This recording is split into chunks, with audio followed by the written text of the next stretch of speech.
Okay, YouTube, hello. I just am coming on here to talk about the snowflake era that we are in.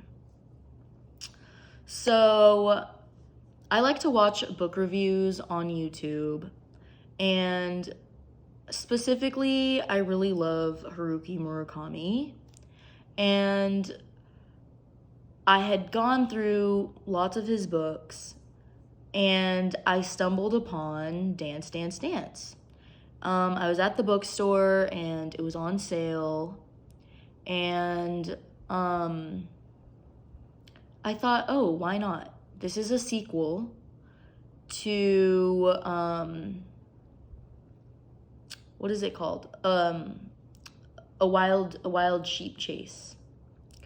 And I have never read A Wild Sheep Chase before.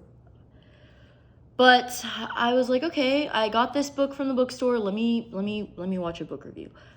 Watched a book review on it, and the person that I watched the book review, they were like, well, I started reading it and there was all these misogynistic undertones, and so I couldn't even get through it. I just threw the book across the room because of all of the misogyny. And it's like, are we really living in that much of a snowflake era that you're reading maybe misogynistic or pedophilic themes? Just because you're reading it doesn't mean that you have to agree with it. It doesn't mean that it's right.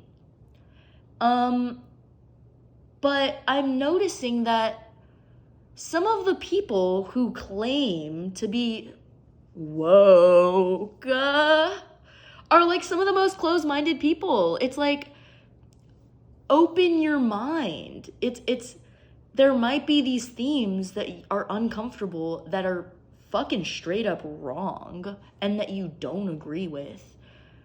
But I think it's important to expose ourselves to things that we don't agree with and things that we might think are wrong.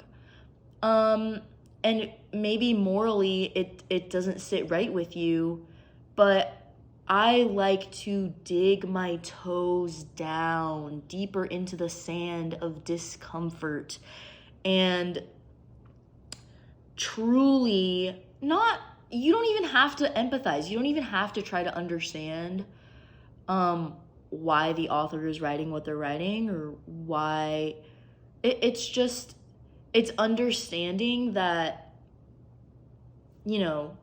every single culture is different. Of course, Murakami comes from a Japanese culture where it's true, it's known that they fetishize young women. It's a thing. Is it right?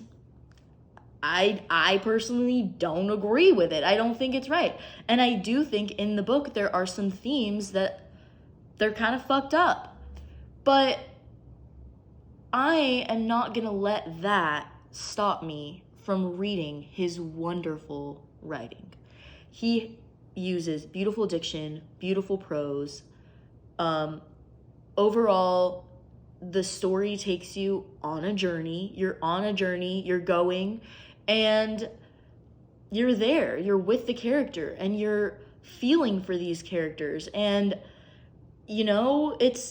it's weird, and you're navigating through it, and some of the topics and some of the themes are uncomfortable, but it's a journey. And I just wanted to make this video to say that just because you don't agree with something doesn't mean it should completely stop you from reading a book that could be wonderful. And maybe the book isn't even that wonderful. Maybe the book is just mediocre. But you went into it with an open mind, an open heart, and it's not that you're saying, oh, I'm reading this and I agree with everything that the writer's saying. That's not what it is. It's just you're reading it neutrally, as a neutral stance. So, anyways, I could talk about this for a long time. I'm rambling now. But we are in a snowflake era. If there is a book that has a theme that is uncomfortable, I dare you to dig deeper into it. And yeah, I just think it's important.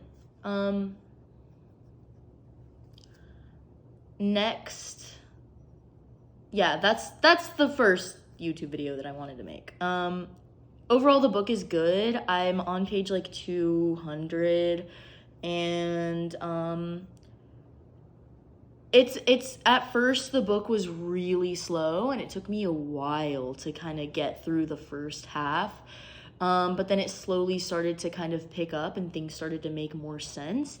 I think the book would probably be better if I would have read the first one, because it just doesn't make as much sense. And so at the beginning of the book, I kind of was having to piece together parts from the previous book that, like, oh, this character isn't alive anymore because this happened. And so just piecing together different things. Overall, though, it's definitely not Murakami's best work by far, not even close.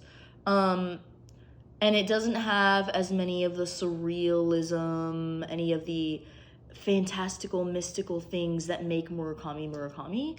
But it does still have this first-person view of just, you know, it's like you almost just feel like you are the character.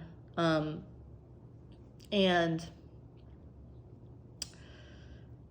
yeah, but it's definitely not one of his best works. I would say that, like, I read Norwegian Wood prior. Phenomenal book.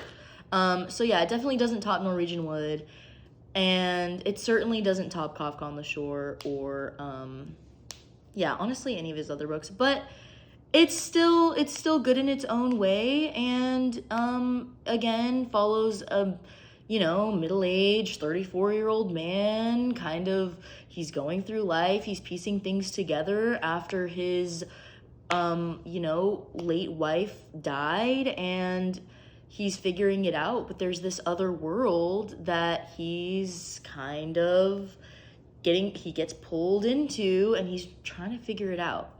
So there's a little bit of that, tiny bit of that. The sheep man that's in here really adds that Murakami-esque to it, of just like, this is fantastical and mystical and wonderful. So I don't know if I could like recommend it. It's an okay read. It's not like, oh my god, 10 out of 10. It's not.